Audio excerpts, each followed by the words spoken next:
তোমার রাগ হয়েছে নাকি? জায়গা দিতে সে কিছু বলছে না, আর পাশ থেকে শুধু তোমার বয়ফ্রেন্ড আছে? তুই কার সাথে কথা বলছিস তুই জানিস? না, সেটা তো জানার চেষ্টা করছি। এই তো সবেমাত্র দেখা হইলো, আস্তে আস্তে পরিচয় হবে, দুজনের মধ্যে বন্ধুত্ব হবে, তারপরে রাত দিকে চ্যাট হবে। তার জন্য তো নাম্বার লাগবে। আরে তুমি এত ব্যস্ত আছো কেন? নাম্বার লেবার তো নাও, নাম্বারটা ঢুকে নাও।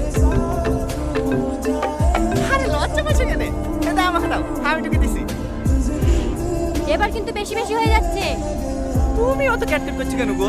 তোমাকে নাম্বার দিয়েছি, তোমার হিংসা হয়েছে নাকি? আমার নামে যে সেটা পায় না গো, আমার নামে লিখে দিলে ভাই কে চলে আসতাই।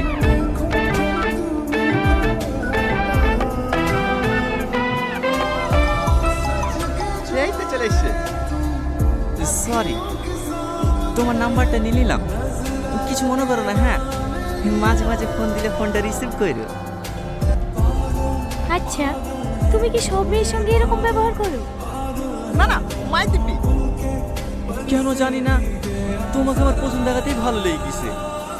আবার কোনোদিন দেখা পাবো কি পাবো না, তাই মনের কথাগুলি বলেই ফেললাম। তুমি তো দেখছি অনেক ফাস্ট। একটা মেয়েকে প্রথম দেখলে আধা ঘন্টা যেতে না যেতে তাকে প্রপোজও করে দিবে। তোমার কি মনে হয় সে মেয়েটা তোমার প্রেমে পড়ে যাবে? না, কিন্তু একই ভুল আমি বারবার করতে চাই না। ভুল মানে? আমার একজনকে অনেক ভালো লাগতো, কিন্তু তাকে মনের কথা জানানোর আগেই সে আমার জীবন থেকে হারিয়ে গেছে। আর তুমি হলে আমার দ্বিতীয় ভালো লাগা। আমি চাই না আমার জীবন থেকে নতুন করে আর কাউকে হারাতে। তাই আর দেরি না করে আমার মনের কথাটা জানিয়ে দিল। এবার তুমি আমাকে ভালোবাসো না বাসো তাতে আমার কোনো আফসোস নাই। আমি যে তোমাকে মনের কথাটা জানাতে পেরেছি তাতেই আমি অনেক খুশি। তুমি যদি একবার বলো আমাকে পছন্দ না, কথা দিলাম আমি আর কোনোদিনও তোমাকে ডিস্টার্ব করবো না। বাবা, আপনি তো দেখছি এক দেখাতে প্রেমে পড়ে গেছেন। আরে না না, সেরকম কিছু না। হ্যাঁ হ্যাঁ, বুঝতে পেরেছি। ওর অপেক্ষা করে লাভ নাই, আপনি ফোনটা করেন।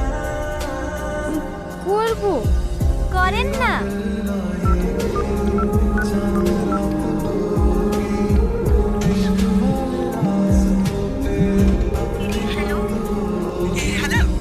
কি ব্যাপার, নাম্বার নিলে তুমি ফোন করলে না তো? ফোন করবো কিভাবে? তুমি তো আমাকে পছন্দই করো না, তার জন্য তো সেদিন কোনো উত্তর না দিয়ে চলে গেলাম। তুমি সত্যি একটা কথা, প্রথম দেখাতেই কোনো মেয়ে হ্যাঁ বলে? আগে দুজন দুজনকে চিনি জানি, তারপরেই তো ভালোবাসা হবে। আমারও তো কিছু জানার দরকার নাই, আমি শুধু তোমাকে ভালোবাসি। তোমার যদি আমার কিছু জানার থাকে জানতে পারো। হ্যালো, মা যাচ্ছে, থালা বাসন সব পড়ে আছে, মাজতে হবে তো। তোমাকে পরে ফোন করছি, হবে? ঠিক আছে ভাই, ভাই ছেড়ে দেন ভাই, ছেড়ে দেন। বুঝতে পারছি নি কে মেয়েটা? ইয়ার আগে বলছিল না সেই মেয়েটাই, তোকে বাড়ি গিয়ে সব বুঝবো। ছেড়ে দেন ভাই, ছেড়ে দেন। এ মেয়ে শোনো, নাম কি তোমার? সালমা। চুপ, তোকে জিজ্ঞেস করেছি। একটা মেয়ের সঙ্গে অপমান করছে কেন বলতে নি? ছেড়ে দিন ভাই। কে ভাই? এখানে কোনো ভাইটাই নাই। স্যার বল স্যার। তোর হেলমেট কোথায়? বাড়িতে। লাইসেন্স নাই। হেলমেট নাই, লাইসেন্স নাই, কত টাকা চালান কাটবে? কেটে দিন স্যার, বড় ভাইয়ের গাড়ি, ওকে অনলাইনে দিয়ে দেবে। এভাবে হবে? এ মেয়ে, তুমি ওর সাথে প্রেম করো? ভাই এবার কিন্তু বেশি বেশি হয়ে যাচ্ছে। বাড়িতে জানে? বুবা নাকি? কথা বলতে পারো না? বাড়ি কোথায় তোমার? আপনি আমাকে চেনেন? আমি তোমাকে চিনি? কেন, তুমি হোম মিনিস্টার নাকি? দেখি মাস্ক খোলা।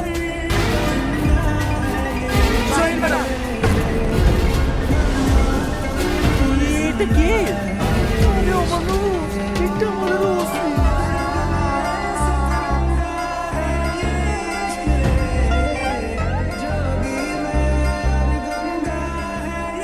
হ্যাঁ বাবু, সালমা এসছে। হে দিকে কোথাও এসেছিল নাকি? আমি প্রায় দিনে বাবুকে বলি তোমাকে নিয়ে আসার কথা। হ্যাঁ বাবু আসতে চাই না। তুমি আগে আগে চলে এসে খুব ভালো করেছো।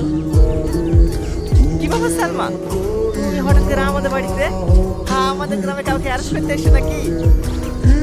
হ্যাঁ, তোমাকে। তোমার না সবসময় একই মারা। চলো ঘরে চলো। পারফেক্ট। কি আর অভিনয় করতে হবে না, তোমার মুখোশ খুলে গেছে। You are under arrest.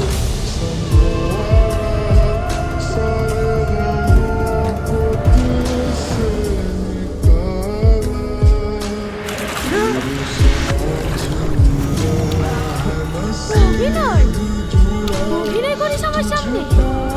তোর অ্যাকাউন্ট থেকে এতগুলো টাকা ট্রান্সফার হয়েছে আর তুই কিচ্ছু জানিস না? সত্যি বলছি, তুমি বিশ্বাস করো আমি এসবে কিচ্ছু জানি না। বিশ্বাস? আর তোকে তোর এই ভোলা ভোলা চেহারা দেখে আমিও ধোকা খেয়ে গেছি। আমার একবারও মনে হয় তোর এই ভোলা ভোলা চেহারার পিছনে একটা শয়তান লুকিয়ে আছে। এখনো ভালো ভালো বলছি, সত্যিটা বলি তুই, নাহলে তোকে ফাঁসির হাত থেকে কেউ বাঁচাতে পারবে না। আমি তোমাকে কতবার বলবো আমি এসবে কিচ্ছু জানি না। আমি কারোকে গালি দিই। আবার মিথ্যে কথা।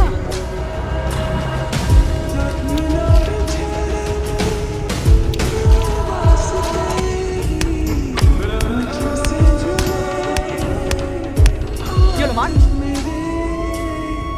আমি পারবো না। কেন পারবি না? ভাই বলে ওদের ভাই না, ওদের ভাই হলে এরকম যখন কখনো করতে পারতি? মার ওকে। কি হলো মার?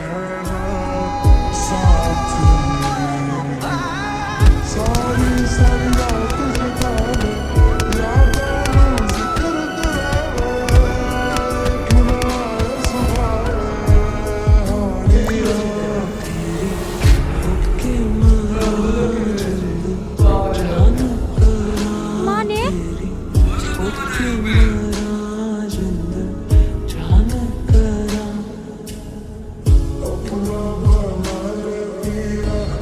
ওকে মেয়েদের গিফট চেক করা? জানিয়ে যা। ওর বাবা যে কত বড় নেতা হয়েছে তা আমি দেখছি। চলো।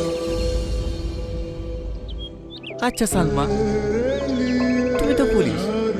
আমি যদি কোনোদিন কোনো অন্যায় করে ফেলি তুমি আমার গায়ে হাত তুলবা? হ্যাঁ, তীরে টাই পেটাবো।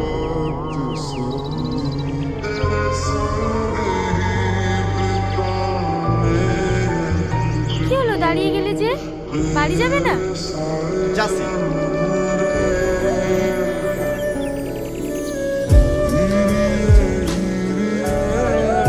আমার বিশ্বাস আমার টনি কোনো অন্যায় কাজ করতেই পারে না।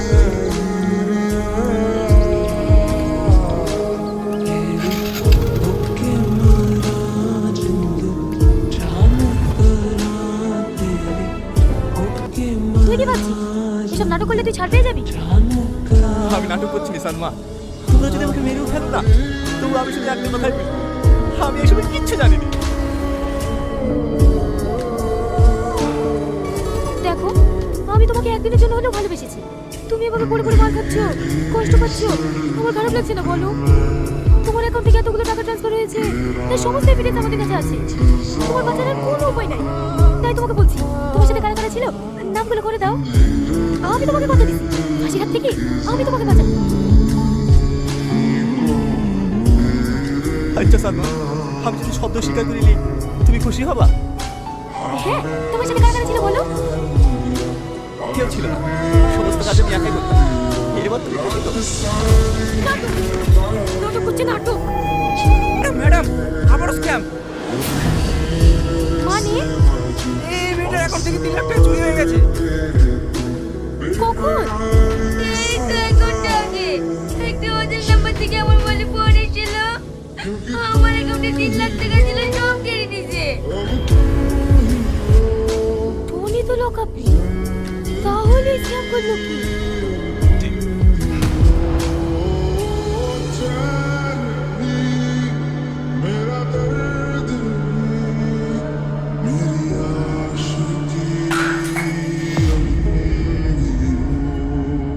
Madam Tony.